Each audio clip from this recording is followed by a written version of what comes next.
Ողջույն սիրելի հեռուստադիտողներ, եթերում Ազատ շփումն է։ Երբեք մեր ընդդիմությունը այսքան չէր ատել Ալիևին, որքան նրա վերջին հայտարարություններից հետո։ Այո, դուք սխալ չլսեցիք։ Մեր ընդդիմություն կոչվածների համար կամ առհասարակ պրոռուսական ուժերի մեծամասնության համար ամեն ինչի մեղավորները թաքնված են Հայաստանում եւ կառավարում են Հայաստանը, իսկ Ալիևը մաս մաքուր տղա էր։ 5000 զոհեր են ասում, որոնց թիվը 5000 չի, 4000 է, 3833 բայց միևնույն է 5000 զոհերի մեջ մեղավոր են մեր իշխանությունները, Արցախի էթնիկ զտման մեջ մեղավոր են մեր իշխանությունները, Ալիևը ոչ մի բան էլ չի արել, մաքուր մարդ։ Ու ժամանակ առ ժամանակ, երբ որ ինչ-որ մի բառ փստացնում էր, Ալիևը իր ներքին լսարանի համար անպայման մեր այս ճորտի մտածելակերպով ընդդիմությունը, որը նախկինում եղել է իշխանություն, բերում ու հրամցնում էր մեր ժողովրդին իր մեկնաբանություններով տառատեսակ եւ հանրությանը մեդիա տերորի ենթարկելով։ Առանց որոշակի առաջարկների, երբեք որևիցե մեկը ռազմակոչով հանդես չի եկել, սա հիշեցնեմ, որովհետեւ նրանց թշնամական վերաբերմունքը եւ գործունեությունը սահմանափակվում է միայն դրոշ վառելով Երևանի կենտրոնում եւ ինչու ոչ Նժդեհի նկարով այդ կեղծ էջեր բացելով։ Սա է մաքսիմումը։ Իսկ ինչ ասել Ալիևը։ Ալիևը ասել է, որ մենք բացել ենք ճանապարհներ, կարիդորներ, միջանցքներ, այսինքն եւ Ռուսաստանից եւ Ղազախստանից գնացքներով ապրանք է գնում Հայաստան, այսինքն մենք տրամադրել ենք անխոչնդոտ ճանապարհներ, միջանցք անվանումով, սա ըմբռնողունակության համար էլ, այսինքն մեզ համար մի այլ բան կարա լինի, իրանց համար մի այլ բան, այդ բացատրությունը բառը, եւ Հայաստան բայրներ են գալիս։ Ընդդիմությունը չի իմանում ինչ անի այս միջանցք բառի հետ, որովհետեւ ինչ է նշանակում, թե Ալիևը Հայաստանին տրամադրել է միջանցք։ Չէ՞ որ իրենք լրիվ ուրիշ բան էին այստեղ գովազդում եւ ունեին լրիվ ուրիշ պայմանավորվածություններ։ Եվ Արթուր Խաչատրյանն էլ երեք ինչ որ թղթեր թափահարելով, բա մի հատ ասեք, բաց տեղից, այստեղից կարա մարդը նստի այստեղիչնի եւ չգիտես ինչեր է խոսում։ Գիտեք, ես չեմ ուզում անձերի մասին խոսել, բայց եթե ընդդիմությունը ունի հստակ հարցադրումներ, այնպիսի հարցադրումներ, որոնք որ մեր մտքով կարողա չեն անցել կամ մենք պատասխանները չունենք, ապա դա շատ ողջունելի կլինի, որովհետև կառավարության հետ հարց ու պատասխան է, եւ դա հիանալի հնարավորություն է ամսվա ընթացքում ինչ որ ասել եք, ինչը ոնց հասկացել եք իբր ու մեզ եք սպասարկել, գնաք այդ հարցերը տակ կառավարությանը։ Բայց երեք ինչին մենք ականատես եղանք։ Ուրեմն նստած են մեր ԿՊ падգամավորները հարց են տալիս կառավարությանը, ցիտելով ընդդիմությանը։ Այսինքն, ասում են, սիրելի, ես ինչ նախարար, մեր ընդդիմությունը անընդհատ ասում է, որ սենց է, կխնդրենք մեկնաբանեք, դա այդպես է թե չէ։ Նախարարն էլ գալիս մեկնաբանում է։ Այս հարցերը գեներացրել է ընդդիմությունը։ Թեկվում ենք ընդդիմության կողմը, նմանատիպ հարցադրումներ չկան։ Չէ, մի երկու հատ հարց կային, բայց այդ հարցադրումները, որ ամբողջ ամիս կյանքներս կերել են, այդ հարցադրումները չկան։ Ինչու չկան, որովհետև իրենք հիանալի գիտեն դրա պատասխանը եւ բնականաբար չեն բերելու ազգային ժողովում ժողովրդի աչքի առաջ այդ հարցերը տան, որպեսզի պատասխանների դեպքում ծանր դրության մեջ չհայտնվեն։ Այ դա իրենք անում են առանձին ալիքներով։ Առանձին ալիքներով։ Чтоб никто не догадался։ Հասկանում եք, այս է մոտեցումը։ Եվ ինչու է դա այդպես տեղի ունենում։ Որովհետև բարձ բան է, անկեղծ չեն հասարակության հետ, եւ նրանց մտահոգությունները նույնպես անկեղծ չեն, եւ նրանց թշնամությունը նույնպես անկեղծ չի, նրանց հայրենասիրությունը անկեղծ չի, պետականամետ լինելը անկեղծ չի, առհասարակ չափ ամենակարևոր բաները, որոնք լինելը ցանկացած մարդու կամ թիմի, խմբի ներսում կարևորագույնը, այս ամեն ինչը իրենց մոտ անկեղծ չի, սա է։ Եվ սրանք հիմնավորելու ինչ-որ լուրջ համար, ինչ-որ լուրջ ջանքեր գործադրել անհրաժեշտություն չկա։ Եվ նաև դա է պատճառը, որ անընդհատ փախնում են բանավեճերից։ Աչքովս ընկավ մի երկու օր առաջ Թաթոյանը ինչ-որ շատ լուրջ դեմքի արտահայտությամբ ասում էր Նիկոլը չեկավ հետս բանավիճելու, նա վախեցավ ինձանից բան։ Թաթոյան ջան, հանգիստ եղիր։ Նախ դու որևիցե կաներեք էլի, տենց լինի, ես კი հյուր չեմ կարողանում Նիկոլին կանչեմ, դու ոնց կարաս բանավեճի կանչես, սկսենք այդտեղից։ Ես չասես տենց ես իմ դու ով ես, ես էլ երկրորդական մարդ եմ։ Այո, քաղաքական թիմ է ստեղծել, լավ է արել, հեսա 26-ին դեբատ կլինի, կգնաք կբանավիճեք, ինչքան սրտներդ ուզի։ Բայց քո շեֆերը, ովքեր որ գործող նախագահներն են, այսինքն կլասի բան կա, չէ, տենց պետք է համահունչ լինեն, չէ, կողմերը։ Սրանք վախեցել են դեբատի գնալ եւ վախենում են մինչեւ հիմա։ Եվ դեռ շատ են վախենալու։ Շատ։ Իհարկե իզուր չի ՀԱԿ-ը հիմա Լևոն Զուրաբյանին ընտրել առաջնորդ, որպեսզի նախընտրական դեբատի ժամանակ շատ չնեղվի։ Չէ՞ որ ինքը չի տիրապետելու շատ լուրջ ինֆորմացիաների գաղտնի եւ կարա տենց խոսքին ազատություն տա ինչպես ցանկանում է։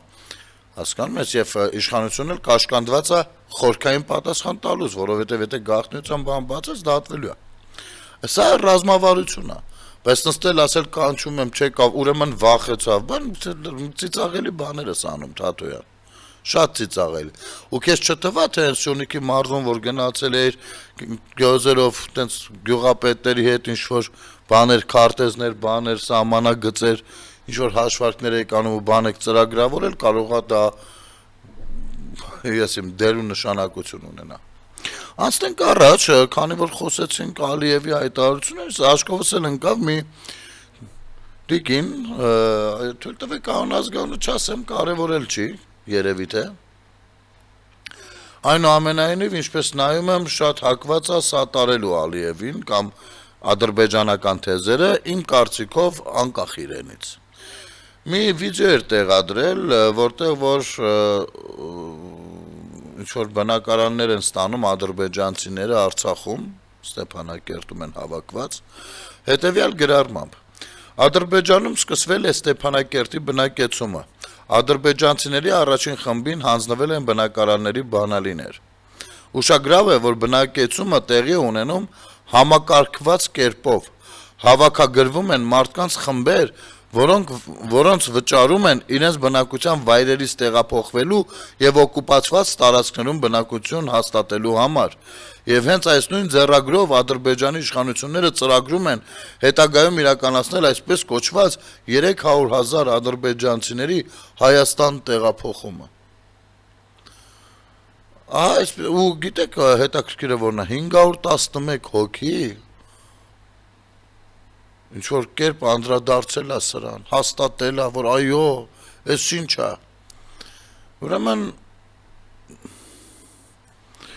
ես զարմանում եմ, դուք ինչպես տեղյակ չեք եղել, ոնց որ թե Արցախում եք ապրել։ Դուք տեղյակ չեք եղել, որ նմանատիպ ծրագիր մենք էլ ենք իրականացրել, բայց տարբերությունը եղել է հետևյալը։ Առհասարակ նախ ֆիքսենք, արձանագրենք մի բան, որ եթե մի բան ինչ-որ մեկի հետ է տեղի ունենում, մենք դրան նայում ենք, այլ գնահատական ենք տալիս, երբ որ մեր հետ է լինում, մենք գնահատական չենք տալիս ու չենք գնահատում որևիցե բան, եւ հետեւողական էլ չենք լինում, այստեղ է մեր խնդիրներից մեկը։ Բայց դուք լինելով արցախցի, ինչպես տեղյակ չեք եղել, որ Արցախում վերաբնակեցման ծրագիր է գործել։ Օրինակ Քաշաթաղում, կասեք ովքեր են ապրել։ Բուն արցախցիներ։ Ոչ, գրեթե արցախցի չի եղել, բոլորը եղել են Հայաստանի Հանրապետությունից, Էջմիածնից են եղել են Վայոց ձորից, եղել են Վանաձորից, եղել են բոլոր մարզերից, Գորիսից, տարբեր տեղերից, Երևանից, ես շատ երևանցիներ եմ տեսել Քաշաթաղում ապրող, Գյումրիից, հասկանում եք, Ինչպես է եղել, վերաբնակեցման ծրագիր են իրականացրել, գումար են կորզել, ասել են ժողովուրդ ջան, դուք գալիս եք ստեղ ապրելու, մենք ձեզ տալիս ենք տուն, անասուն, հող, մի խոսքով։ Այս մարդիկ վեր են կացել գնացել հասել են այնտեղ եւ նրանց խաբել գրեթե ոչինչ չեն տվել։ Ոչինչ։ Տվել են անասունի այդ տեսակների միջից մի հատ խոզ,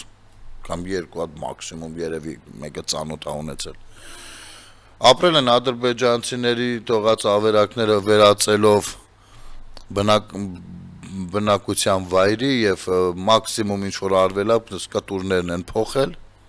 հասկանում եք, կամ կտուր դնելու գումար են հատկացրել մի 2-300 հազար, բայց միլիոններ են վերցրել, միլիոններ։ Եվ իսկ մյուս կողմից ամենասարսափելին որն է, մի կողմից իրականացրել են այդ ծրագիրը փողոտելու համար, մյուս կողմից բանակցել են դրանք հանձնելու մասին եւ Հայաստանի Հանրապետությունում էլ օրենքով ամրագրել են, որ Հայաստանի Հանրապետության տվյալ հատվածից այն կողմ Ադրբեջանն է։ Հասկանում եք։ Ինչ վերաբերվում է ձեր ասած 300,000 ինչ որ ադրբեջանցիների այդ հեքիաթին, սա ես չգիտեմ, այս հեքիաթը ով է հորինել, ինքը այնքան էլ լավ հեքիաթ ասած չի, բայց իմ կարծիքով դուք շատ ուժեղ հեքիաթ լսողներ եք, շատ ուժեղ, անգամ հեքիաթ ասածը կարող է այսքան վստահ չլիներ, որ սա այդպես աշխատելու է, որովհետև տեսեք, եթե Ադրբեջանը համարում է Արցախի իր տարածքը, թողնենք այդ էթնիկ զտումը բան մի պահ, իր տարածքային ամբողջականության մեջ, որը որ 91 թվականից բոլորն էլ համաձայն են եղել, չթողնենք որևիցե մեկի վրա, եւ կարող է տրամադրել այս կամ այն բանը իր տարածքում գործող օրենքներով, Հայաստանի Հանրապետությունում Հայաստանի Հանրապետության օրենքներն են գործում։ Եվ այս կիսատ պրատությունը, այսօր նաեւ հրապարակում եք էլի սենց բաներ։ Հավատացեք, մեկ չեն տեսնի, երկուս չեն տեսնի, երեք կտեսնեն, կուսումնասիրեն, չորրորդին կփորձեն սրա վրա ռազմավարություն կառուցել։ Այս ամեն մեկը, եթե կարծում եք, թե ձեզնով, ձեր գրառումով բան չի փոխվում, այդտեղ է հենց հանրային անպատասխանատվության երևույթը աչքի ընկնում։ Հասկանում եք, դուք ամեն մեկը փորձեք սենց ապուշություններ գրել ու տեսնենք ինչի եք հասնում։ Ինչ 300,000 ադրբեջանցու վրա վերաբնակեցում։ Մենք կարող ենք իմանալ, այդ որտեղից է ծնվել այդ խոսույթը։ Ինչ որ գաղտնի փաստաթղթեր են արտահոսել եւ դուք տեսել իմացել եք։ Մեկը նստել ասել է, ես գիտեմ այսպիսի բան է լինելու։ Դադարեք էլի, այսքան ապուշ լինելը դադարեք էլի։ Կներեք ժողովուրդ ջան։ Այդ գիտեք,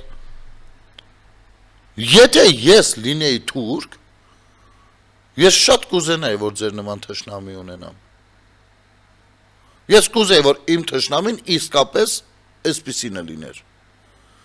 Ինքն իր արունը խմող։ Եթե ես լինեի ադրբեջանցիների փոխարեն, ես թույլ էլ չէի տա պատերազմ սկսվեր, հենա ամեն ինչ անում էիք դուք ձեր գլխու։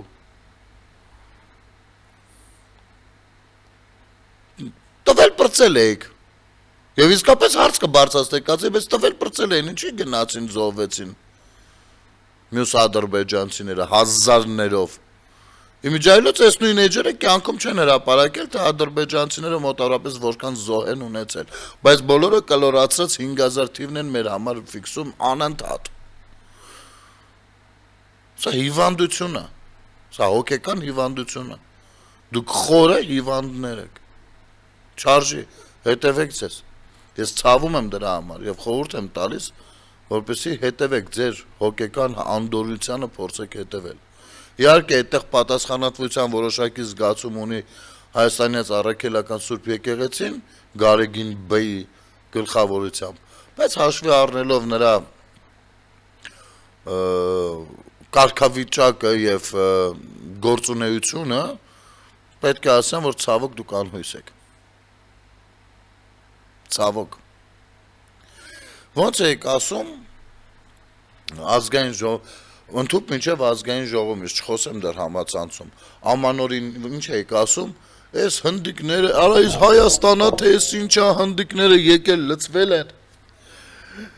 այս ինչա կատարվում,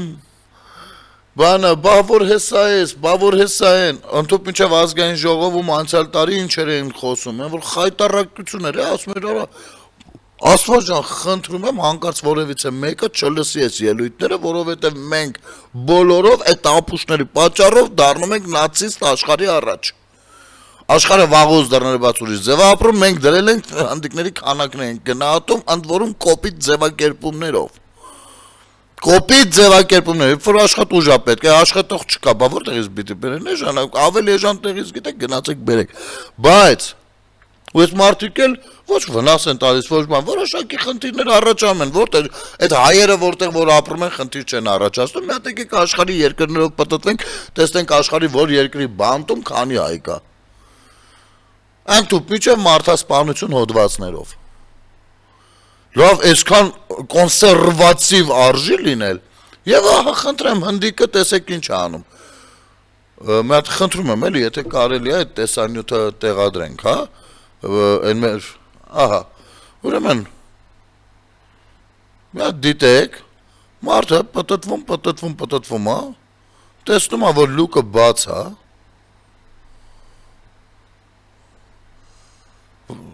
որոշում է իր գործից կտրվել, իմիջայլոց սա ամեն քաղաքացի չի անի, ամեն հայի մարդ սա չի անի, և ընթերցեմ Հայկ Թորոյանի գրառումը միանգամից, այս վիդեոյին կից, չեմ կարող ասել, որ բոլոր հնդիկները նման կեցված կցուցաբերեին տվյալ իրավիճակում, բայց կարող եմ համոզված ասել, որ մինչ այս օտարերկրացի էմիգրանտի հնդիկի, որն աշխատանքի համար է եկել Հայաստան, ապա այդ հատվածով հարյուրավոր, եթե ոչ հազարավոր հայեր իրենց մեքենայով անցել են և ոչ մեկ չի ֆայմել իր թանկ ժամանակը ամբողջը գնաց, հա, տեսակ ինչ է տեղի ունենում։ Իր թանկ ժամանակը չի ցանկացել վատնի եւ այդ ջրատար հորի շուրջը ինչ որ կերպ ծածկի, որ իր հայրենակիցներից ոչ մեկի մեքենան այդ լյուկում չհայտնվի։ Մարդը անցնում է, տեսնում, թույլ տվեք ամբողջը չընթերցել, անցնում է, տեսնում է լուկը բաց է, միջև քաղաքապետարան նկարձագանքի կամ համայնքապետարանը կարձագանքի, կամ չեն արձագանքի, չգիտեմ։ Կամ կարող է արձագանքեն, բայց մինչև կազմակերպվեն աշխատանքները, այնտեղ մի 3 հատ ավտո ջարդվի։ Ինքը իրենց մոպեդներով կարող է մեջ հայտնվեն։ Մարդը վերցնում է հենց կողքից մի բան դնում է, կարգավորում է, որ հեռվից եկողը հասկանա, որ այդտեղ ճանապարհին ամեն ինչ չի որ հարթ է։ Սա եկել է Հայաստան աշխատելու, որևիցե պարտականություն եւ պարտավորվածություն Հայաստանի Հանրապետության հանդեպ չունի։ Եկել է աշխատի գնա, կամ չգնա, նայած կյանքը ոնց կդասավորվի։ Ոչ այստեղ ծնվել է, ոչ այստեղ դպրոց է գնացել, ոչ մի բան չի արել։ Բայց տեսնում եք ինչպիսի հոգատարություն է ցուցաբերում իմ հանդեպ, ձեզանից յուրաքանչյուրի հանդեպ։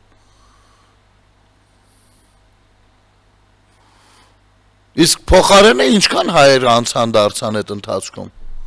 Որևիցե մեկը մտածել է կողքինի մասին։ Առհասարակ ժողովուրդ ջան, շատ հարցեր կան, որ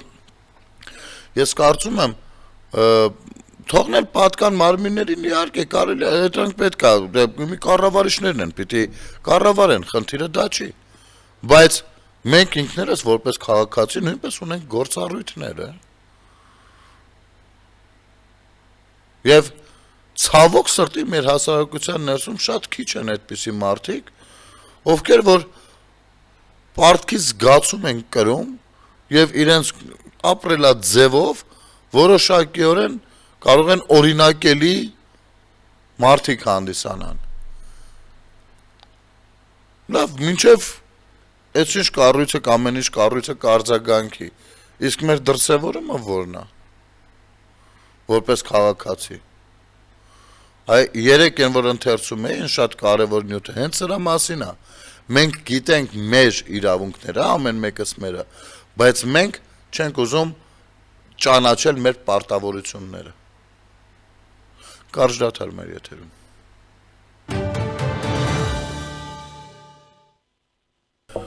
Վերադառնանք սիրելի հեռուստադիտողներ։ Երեք մի կարճ հոլովակ տեսա,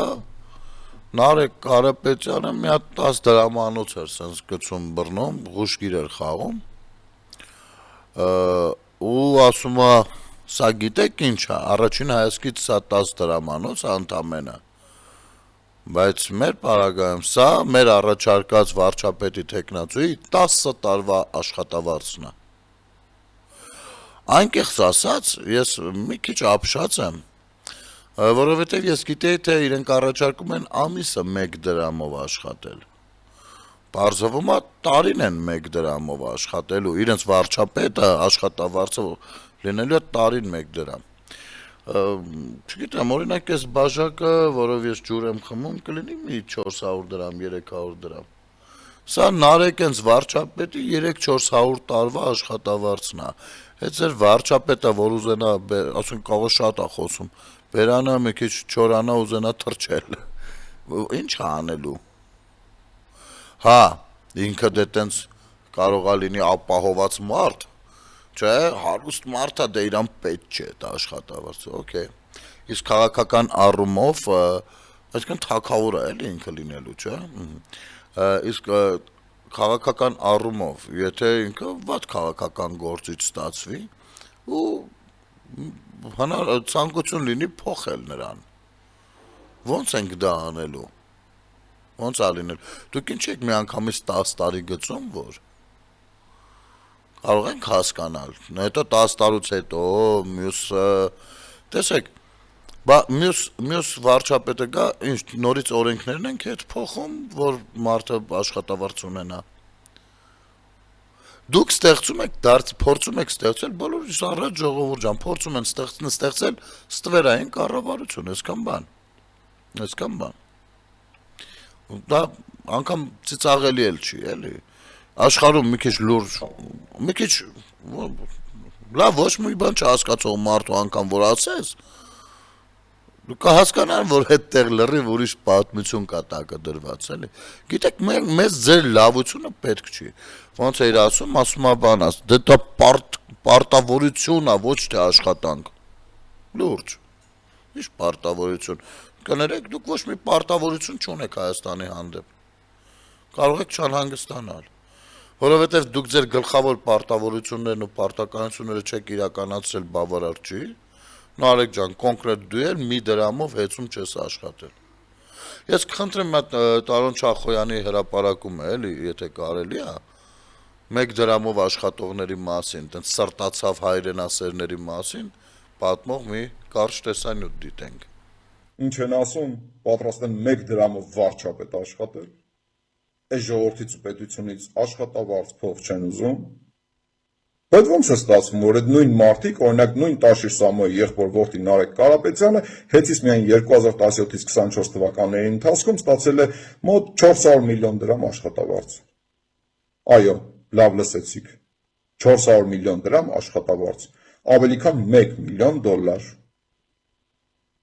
Այն նույն հեծից, որին վճարում էր այս նույն ժողովուրդը, վճարում էին նույն թոշակառու տատիկ պապիկները, վճարում էին սոցիալապես անապահով ու աղքատ ընտանիքները, որոնք շահերի պաշտպանն են հիմա դարձել։ Այդ 400 միլիոն աշխատավարձը ստանալուց, այդ թոշակառու տատիկ պապիկների մասին չէիք մտածում, այդ աղքատ մարդկանց մասին չէիք մտածում, այս ժողովրդի մասին չէիք մտածում, հիմա նոր եք հիշել 1 դրամ աշխատավարձի մասին։ Նարեկ 400 միլիոն դրամ աշխատավարձ,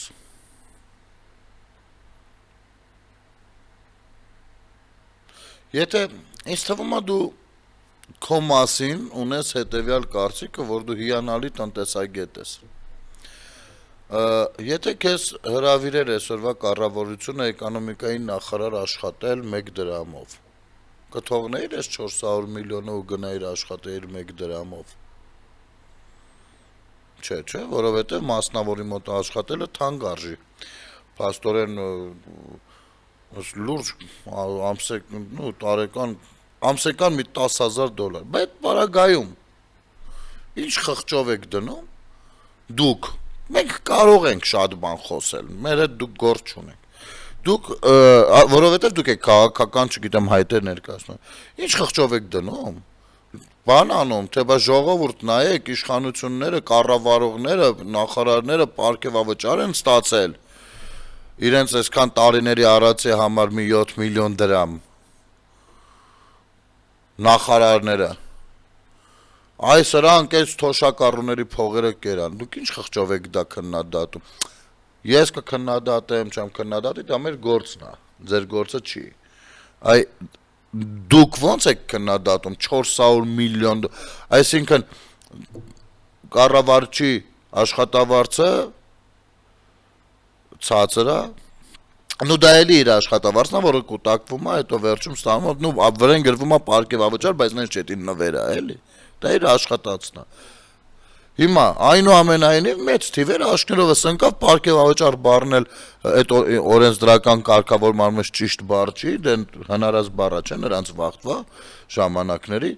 ու ստացվում է այսպես։ Հիմա դու ինչ խղճով էիր քննադատում։ Դուրս էր եկել ժողովուրդ, մենակ իմանաք ինչ է եղել։ Աշխատակազմի գումարները, բաները 400 միլիոն դրամ աշխատավարձ է ստացել։ Այսինքն մասնավորի մոտ աշխատելը ավելի ձեռնտու է, չէ, անգամ քո լոգիկայով։ Եթե ասես դե ես ունենց աշխատանք եմ արել, այդքան թանկ էր գնահատվում։ Բա մենք ո՞նց պիտի անենք, որ այս նախարարը ոչ թե գնա մասնավորի մոտ աշխատի, այ տենց քո ասած թանկ գնով, այլ մնա իր տեղում ու կառավարի քո նման թանկանոց մարդկանց գործունեությունը Հայաստանի Հանրապետությունում։ Հասկանում եք որտեղ է տրամաբանությունը վերանում, երբ որ դուք խոսում եք։ Ես անկեղծ եմ ասում, ես անձերի դեմ ոչինչ չունեմ, որևիցե անձի դեմ։ Բայց սրանք քաղաքական ուժեր են ախր։ Հայտ են ներկայացնում անդիմադիրներ լինելու, չգիտես, անդիմադիր չէ, իշխանություն լինելու։ Բայց մարդկանց մինչև այսօր մի հատ ճիշտ տեղեկություն հաղորդած չկան։ Իմիջիայլոց այո, այդ գումարները, այդ մենակ նարեկի գումարն է 400 միլիոն։ Ընդեղ իրար բանը վարկով միլիարդներ են տվել, բան են արել, ջրել են իրար մեջ, ինչ ասես տարել են ժողովուրդ չան։ Ու գիտեք ինչ, պետությունից նույնպես այնտեղ փող է գնացել, որպեսզի ոնց էր այդ կոչվում, չեմ հիշում այդ ծրագրերը։ Այս ամեն ինչի համար մենք ենք վճարել։ Հիմա ես մարդիկ եկել են, ասում են, լավ, եկեք այդ սաղ մոռանանք, մի դրամով գանք, ձեռ եք առնում դուք։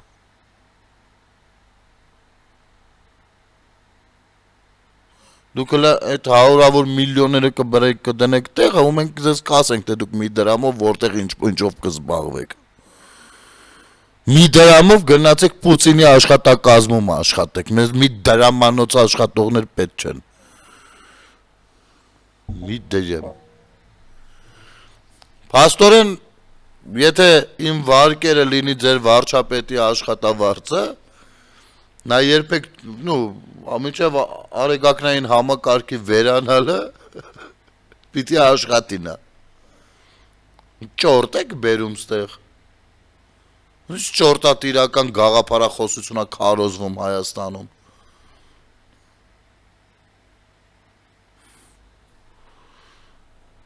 Իմիջայլոց հայրենիքի մասին խորքային հավատամք ու սեր ունեցողներն են։ Կարող ենք իմանալ 4 տղա մի տնից, 4 տղա,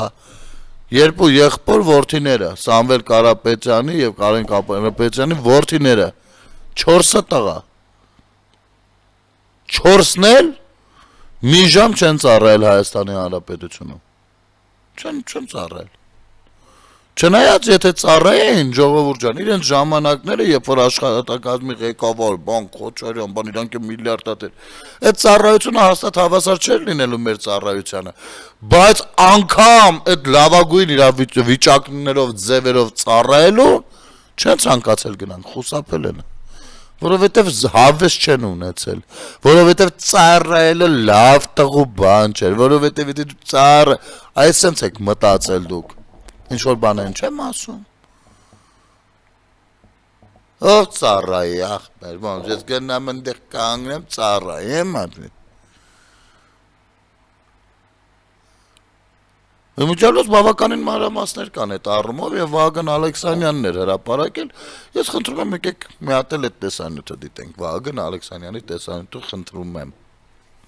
Քանի օր է փորձում եմ հասկանալ, որ անդադ ասում են ուժեղ Սամվել Կարապետյան, այդ ուժը որտեղ է էլի թաքնված ու այսօր վերջապես հասկացա։ Գիտեք ինչից հասկացա։ Ուղղակի տեղեկացա, որ գիտեք Սամվել Կարապետյանը ունի նաև եղբայր Կարեն Կարապետյանը, նրանցից ամեն մեկը ունի երկուական որդի։ Կարեն Կարապետյանի որդիներն են Նարեկը Կարապետյան, բոլորիդ հայտնի, եւ Վահեն Կարապետյան, որին չենք ճանաչում, նկարն պետք չի այստեղ տեղադրել, քաղաքականությամբ չի զբաղվում։ Սամվել Կարապետյանի եղբայր Կարեն Կարապետյանի այս երկու որդիները բանակից ազատվել են։ Ինչ-ինչ խնդիրների պատճառով։ Ուժեղ են։ Սամվել Կարապետյանը, բոլորիս հայտնի ուժեղ Սամվել Կարապետյանը եւս ունի երկու որդի։ Մեկը բոլորիդ հայտնի Սարգիս Կարապետյանն է, այն հայտնի պում անող տղան, մյուսը Կարեն Կարապետյանն է, որին էլի ոչ մեկը չեք ճանաչում, եւ հետեւաբար պետք չի նույնիսկ նկարն էստեղ դնել։ Ու եթե Կարեն Կարապետյանի որդիները Նարեկն ու Վահեն բանակից ուղակի ազատվել են ինչ-որ խնդրի պատճառով, ապա Սամվել Կարապետյանի որդիները Սարգիսն ու Կարենը առհասարակ ֆանտաստիկ են։ Ուրեմն այս մեր Սարգիսը երկուսն է Հայաստանի քաղաքացիություն ունեն նաև այլ երկրի քաղաքացիություն, բայց Սարգիսը օրինակ զինվորական հաշվառման են վայնկոմատում 8 հոտի կանգնել այն ժամանակ, երբ որ արդեն իր կամ ծառայության տարիքն է անցել կամ զավակների հետ ցենզն է լրացրել, որ երկու զավակ պիտի ունենա ու էլ չծառայի։ Միջև այդ լինելով Հայաստանի Հանրապետության քաղաքացի, ուղղակի 8 հոտի չի կանգնել։ Կանգնել այն ժամանակ, երբ որ էլ չպետք է ծառայեր, իսկ մյուսը Կարեն Կարապետյանը, Սամվել Կարապետյանի մյուս որդին առհասարակ հաշվառման չի կանգնել ու որոնողական աշխատանքներ են ընթացել բարբերաբար նրա նկատմամբ։ Այսինքն տենց ուժեղ Սամվել Կարապետյանի որդուն չեն կարողանում բռնել, որ տանեն բանակ, որովհետև մարդը հաշվառման չի գնում։ Եթե սա է ուժի ցուցիչը, որ որդին հաշվառումից փախնի ինչ-որ մի ուժեղ մարդու, չգիտեմ դա ինչ ուժի ցուցիչ է։ Ուզում եմ հիշեցնել, որ Հայաստանի Հանրապետության վարչապետ Նիկոլ Փաշինյանի որդին ծառայություն անցավ, ծառայությունն ավարտելուց հետո որպես կամավոր մեկնեց ռազմաճակատ։ Իսկ մարդկա որդուն ման են գալի ու չեն գտնում, որ հաշվառման կանգնացնեն։ Ինչպիսի ուժի ցուցադրություն ու ինչպիսի ուժի տիրապետում։ Դուք ուժեղ չեք սիրելի քաղաքացիներ, որ ծառայել եք բանակում։ Ուժեղը Սամվել Կարապետյանն է ու իր որդիները, որոնք հաշվառման չեն կանգնել ուղղակի վայնկոմատում, որտեղ եթե այս մարդկանց ընկալման ուժի ցուցիչը էդ է։ Այնքան ուժեղ ելնեիք, ձեր որդիներին հաշվառումից ազատ էիք, մենք էինք էլի, որ չգիտեմ, այդպես գնացել ու չոտ ենք կանգնել, գնացել ենք ծառայել ենք, բան։ Այս մարդիկ ուժեղ են, իսկական ուժը տեղ է, այդ նկատի ունեն ուժեղ Հայաստան ու ուժեղ Սամվել Կարապետյան ասելով։ Ինչ է համաձայն չեք։ Տղերքից մեկը առասակ ռոզիսկի տակ է, որոնման մեջ է, չծառայելու համար։ Իրանք ուժեղ տղերքն են։ Այո։ Գիտեք առհասարակ այդ դեգրադացված պատկերացումները ուժեղ մարդու հանդեպ, բնորոշման հանդեպ, դարձյալ այս թույլերն են տարածել Հայաստանում, օգտագործելով որոշակի այլ լծակներ։ Հայաստանում եղել են ժամանակներ, երբ որ ուժեղ տղեն առհասարակ գժի թուղթ պիտի ունենար։ Լավ տղեն, գլուխ գովալու բան էր, այսինքն ոչ թե գլուխ էին գովում, որ դիպլոմ ունեն, մասնագիտություն գիտեն, կամ առնվազն լավ, արհեստավոր տղերք են, մաքուր, խղճով տղերք են, ոչ թե գլուխ էին գովում, որ բան ունեն, զինգրքույկ ունեն, այլ գլուխ էին գովում, որ գժի թուղթ ունեն։ Ինձ ամեն ինչ գայր մեկ ես գժի թուղթ ունեմ, վիզա դրել ձեռքա բերել, ծախս արել ձեռքա բերել, որ վաղը մյուս օր ինչ անի, դա չասնի։ Սա եղել է երիտասարդների համար օրինակելի կերպար։ Ոնց անենք, մեծանանք, մենք էլ գժի թուղթ ունենանք, մենք էլ ինչ ուզենք անենք։ Всё, ձգտումները փոխվեցին, դեգրադացվեց։ Всё, վարի գնաց ամեն ինչ։ Այս այա էլի։ Այս սա է։ Երկու տղա, երկուսը առողջական բանով ազատված։ Նայեք։ Գոյություն ունեն օրենքներ, որ առողջության որոշակի բաներ կան, առողջական խնդիրների որոշակի բազա կա, որը եթե դու ունես չես ծառայում։ Okay, խնդիր չկա։ Ես այստեղ անուն չեմ կարող դնել, որովհետև օրենք։ Հիմա ես երկուս ասում եմ մենք այդ օրենքի շրջանակներում ենք ազատվել։ Լավ։ Բայց դուք քաղաքական լրջագույն հայտ եք ներկայացնում, ապա ձեր առողջական վիճակը շատ կարևոր է։ Դա մեկ։ Եվ երկրորդ, այս խոսակցությունները փորձեք պարատել, որովհետև մենք կարծում ենք, որ դուք հիվանդ չեք։ Դուք պարզապես, որովհետև դուք ձեր հոր տղերքն եք, դրա համար չեք ծառայել, էս է խնդիրը, ու մի բան պիտի գրվել, այդ է գրվել։ Հիմա, այս երկուսով կամ առնվազն դու նարեք, որովհետև այն մեկը քաղաքականությունով չի զբաղվում, այն մի տղին մենք չենք կարող բան ասենք, հասկանում եք։ Դու ես մտել քաղաքականություն ինչ-որ ջուր պղտորում։ Okay։ Գնա կրկնակի փորձաքննության հրապարակի, կարաս չհրապարակես անգամ փաստաթղթերը, որովհետև առողջական բանը գաղտնիության։ Այնտեղ ես գնա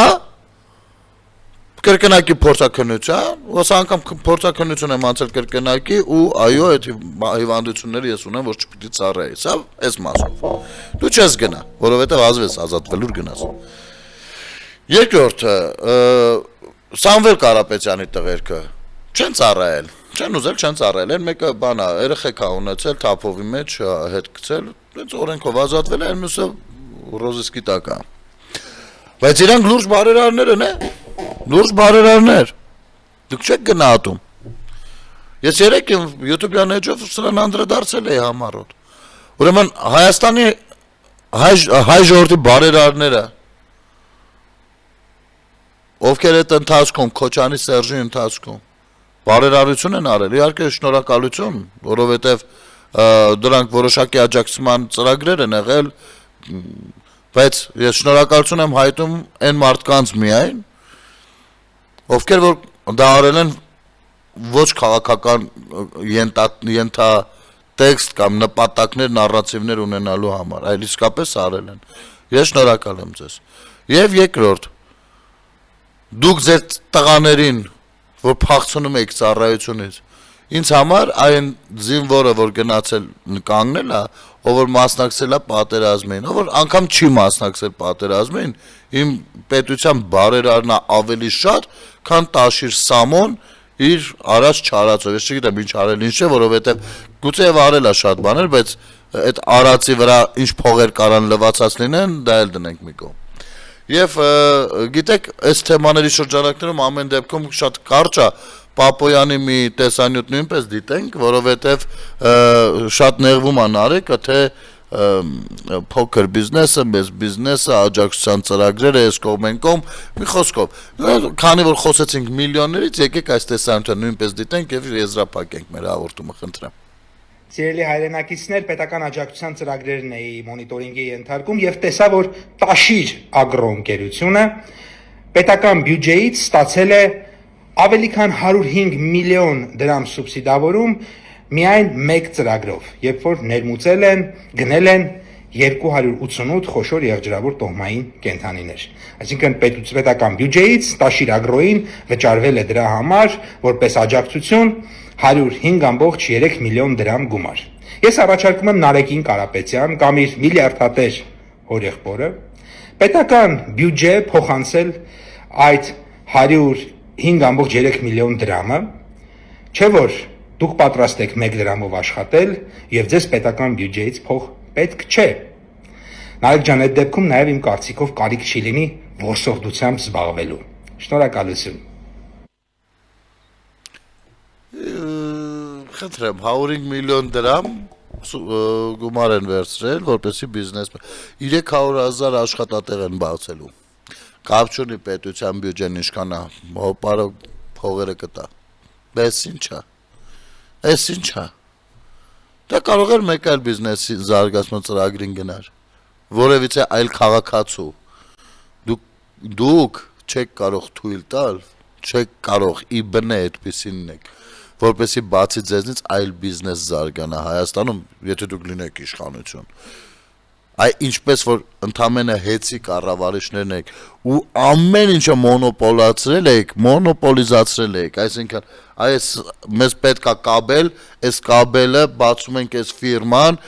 որպեսի այս կաբելը ներմուծի այս ֆիրման, որևիցե մեկը չներմուծի,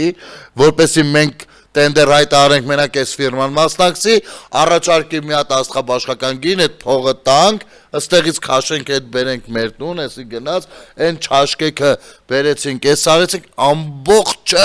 ամբողջը մոնոպոլիզացրել եք ու դա է բացել նաև բանը, Ռոմանոս Պետրոսյանը, դա է բացել, այդտեղ եք դուք իրար խառնված, որովհետև այդ գործը այսպես թե այնպես լուրջ աստառ ունենալու, շատ լուրջ, եւ ձեր միակ խնդիրը,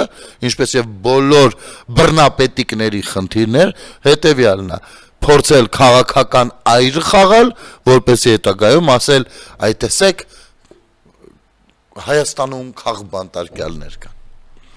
Եթերում ազատ շփումներ կհանդիպենք։